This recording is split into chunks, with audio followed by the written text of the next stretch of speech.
ওই ওমরের কপালে আল্লাহ হেদায়েতের দরজা খুলে দেয়। ওই ওমর তরবারি নিয়ে মুহাম্মদের কল্লা কাটতে গিয়া এবার নিজের বোনের বাড়ি গিয়া হেদায়েতের দরজা খোলা গেল। মদিনার নবী কাঁদতেছেন, ওমর দৌড়াইয়া বোনের বাড়ি গিয়ে কয়, বোন তুই নাকি মুহাম্মদের কালেমা কবুল করেছো? বলে হা। এই বোন তাড়াতাড়ি মুহাম্মদের কালেমা ফিরাইয়া দাও। বোন ডাক দিয়ে কয়, ভাই আমার হাত কাটো, পা কাটো, কল্লা কাটো, কালেমা ফিরাইয়া দেওয়ার মতো কোনো রাস্তা নাই। আমার কলিজায় কালেমার মোহাব্বত ঢুকায়া রাখছি, ফেরত দেওয়া যাবে না।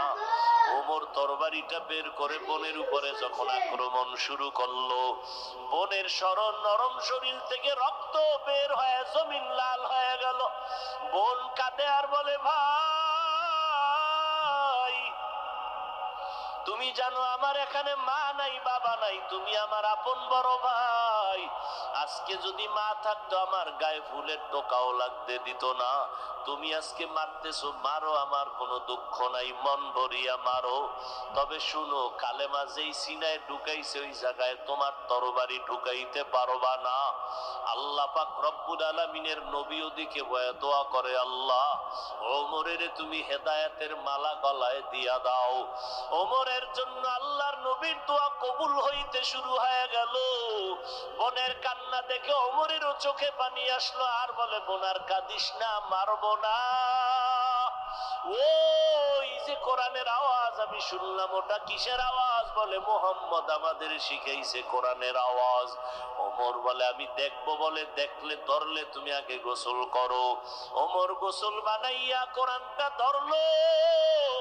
ওই কোরআনের আয়াতের নূর যখন সিনার মধ্যে গিয়া ধাক্কা লাগায় দিল, ওমরের কলিজার মধ্যে আগুন দাউ দাউ করে জ্বলে উঠলো। ডাক দিয়া কয়, বোন এত মজার কথা তো জীবনে আর শুনি নাই।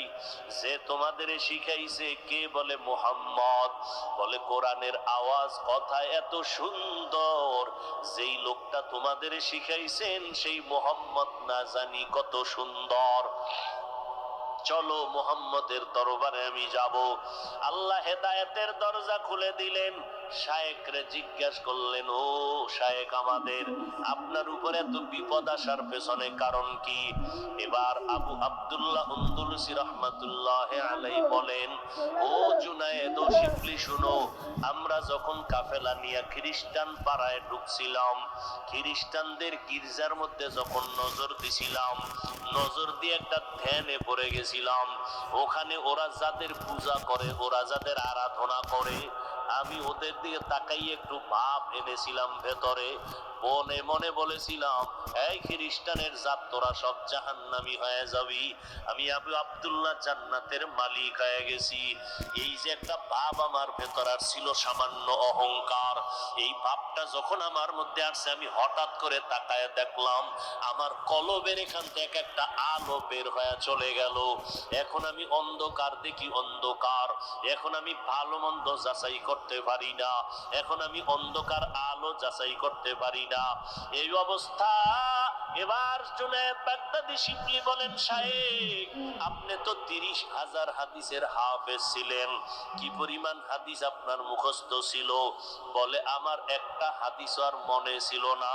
কোরআনের হাফেজ আলেম একটা আয়াত আমার অন্তরে ছিল না, তবে একটা আয়াত আমার অন্তরের মধ্যে ছিল, মাইয়াহদিল্লাহু ফাহুয়াল মুহতাদ ওয়া মাইয়ুদলিল ফালান তাজিদ লাহু ওয়ালিয়াম মুরশিদা। আমার অন্তরে ওই একটা আয়াত আমার অন্তরে ছিল।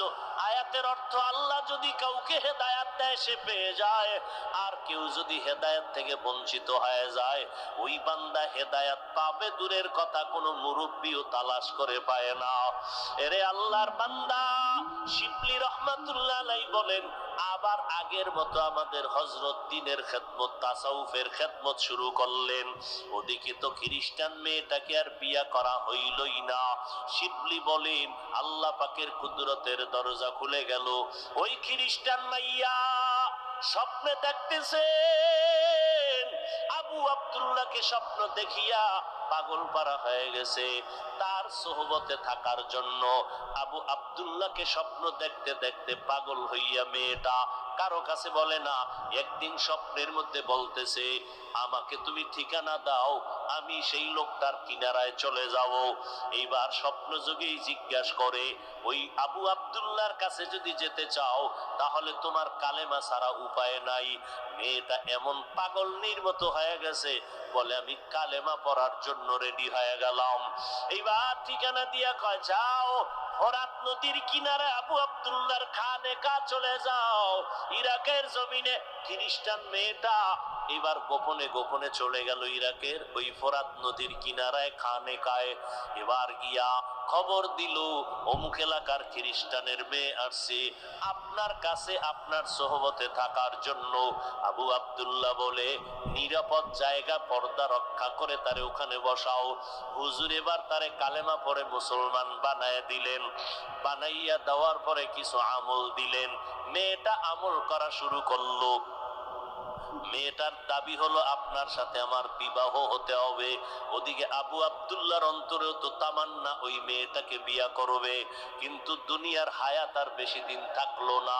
ওই মেয়েটা কালেমাওয়ালা মুসলমান হওয়ার পর ওই খানেকায় থেকে থেকে ইবাদত করে করে আমল করে করে অসুস্থ হয়ে গেল। এক পর্যায়ে দুনিয়া থেকে বিদায় হয়ে গেল। ইন্তেকাল হওয়ার বেশি দিন বাকি নাই। কিছুদিন পর শায়েখ শিবলি ঘটনা বলেন যে আমাদের শায়েখও দুনিয়া থেকে বিদায় হয়ে গেলেন। শিবলি রহমাতুল্লাহ আলাইহি বলেন, আমি বহুদিন পর ওই খ্রিস্টান মেয়েটার ইন্তেকাল হয়ে গেল, এরপরে আমাদের শায়েখের ইন্তেকাল হয়ে গেল। দীর্ঘ অনেক দিন পরে আমি শিবলি একদিন স্বপ্নে দেখতেছি আমার শায়েখ আর ওই মেয়েটা জান্নাতের বাগানে বিচরণ করতেছি। এরে নবীর উম্মতের দল, শিবলি রহমাতুল্লাহ আলাইহি বলেন, ও দুনিয়ার মানুষ, নিজেকে বাহাদুর মনে করিও না। ও আল্লাহর বান্দারা, তুমি নিজেকে বাহাদুর মনে করবা কখন? ওই অন্ধকার কবরে যেদিন তোমার লাশটা চলিয়া যাবে, ওই কবরে যখন সবাই শোয়াইয়া রাখিয়া পাড়াইয়া পাড়াইয়া মাটি দিয়া সবাই চলে যাবে, ওই কবরে তখন তুমি অন্ধকারে একা।